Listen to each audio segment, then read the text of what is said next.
We looked like we had it all. My dad was so loved in the community. He doted on my mom in public.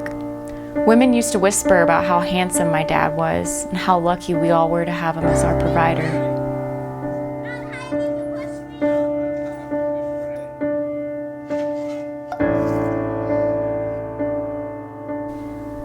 But no one ever saw what he was like when no one was watching. Some nights were worse than others. My mom always tried to keep him focused on her, to protect me. I wish she would just take me away. She always made an excuse for him and why we needed to stay.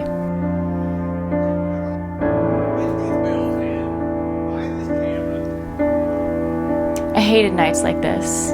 I used to think if I could just shrink more into my body that I could become invisible and he wouldn't be able to find me, ever. But he always found me. So I had to teach myself how to disappear in my mind.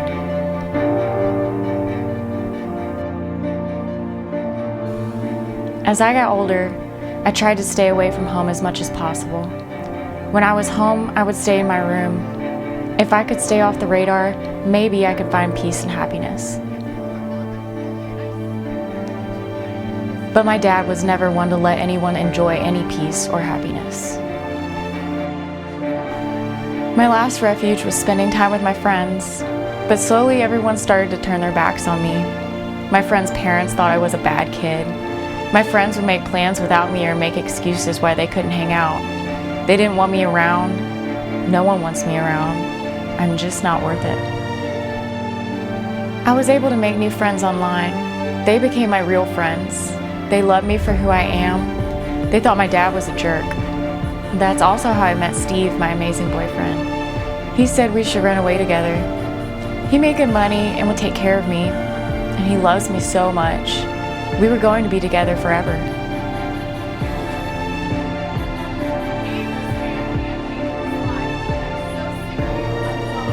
Things at home kept getting worse. One night, I had all that I could stand. So I left. It was time for me to live my own life. 15 years of being someone's punching bag and worse is all I could take. I love Steve. He's going to take care of me. We'll get married and live happily ever after. Steve tried so hard to provide for both of us, but we were always short on money.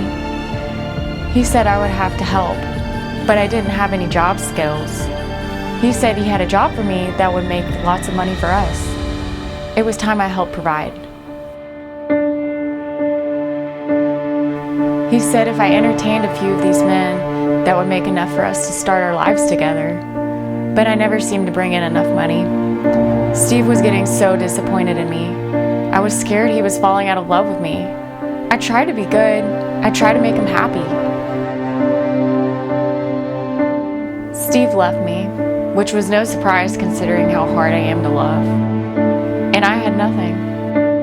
I found someone new who said he'd treat me right. No one ever dreams of becoming a prostitute when they grow up, but it's too late.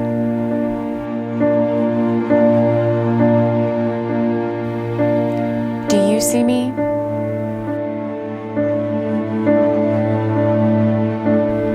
Do you see me?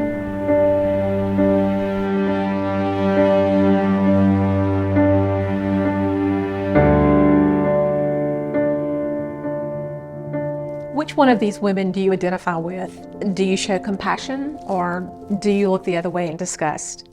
I would say most of us would just walk away. We often think of trafficking as a problem that's happening somewhere else in that other neighborhood, but surely not mine. A child can be and is trafficked from any neighborhood, any background, and even online. But Proverbs 31:8 says, "Speak up for those who cannot speak for themselves."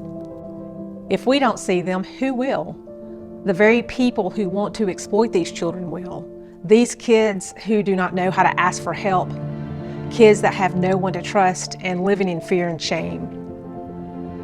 How can we pray, act, and partner? Pray for rescue and restoration. John 3 reminds us that physical healing is only temporary, but spiritual healing is forever through the gospel. Act. If you see something, say something. We never recommend that you try to rescue children off the streets or out of a home or even a school. So what can you do? Know what professionals to call. Get trained on the signs and the dangers of sex trafficking and social media, because we need you to join the fight. Your eyes and ears can literally save a life. Partner with Blanket Fort Hope. We need you. We need your active support. It will allow for change to start happening.